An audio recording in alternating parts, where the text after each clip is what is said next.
తెలంగాణలో ప్రస్తుతం హైదరాబాద్లో ఉప ఎన్నికల ప్రచారం జోరందుకుంది. అన్ని పార్టీలు నువ్వా నేనా అన్నట్టు ప్రచారంలోకి దూసుకొని పోతున్నాయి. అదేవిధంగా ఆరోపణలు ప్రత్యారోపణలు చేసే క్రమంలో ఇప్పటికే కాంగ్రెస్ జూబ్లీ హిల్స్ బైపోల్లో తమ అభ్యర్థిగా నవీన్ యాదవ్ను ప్రకటించింది. బీఆర్ఎస్ మాగంటి గోపీనాథ్ సతీమణిని బరిలోకి దింపారు.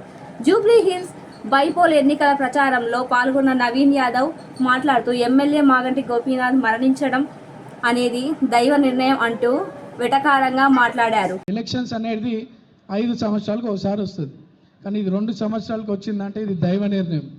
మన గతంలో అభివృద్ధి జరిగిందా అన్యాయం జరిగిందా అనేది మీ అందరికి తెలుసు. అంతేకాకుండా 5 ఏళ్లకు ఒకసారి ఎన్నికలు వస్తాయి, అలాంటిది 2 ఏళ్లకే వచ్చాయంటే దీన్ని బట్టి అర్థం చేసుకోవచ్చు అన్నారు. ఇప్పుడు డెవలప్మెంట్ జరిగిందా లేదా అన్యాయం జరిగిందా ప్రజలకు తెలుసని వివాదాస్పదంగా మాట్లాడారు.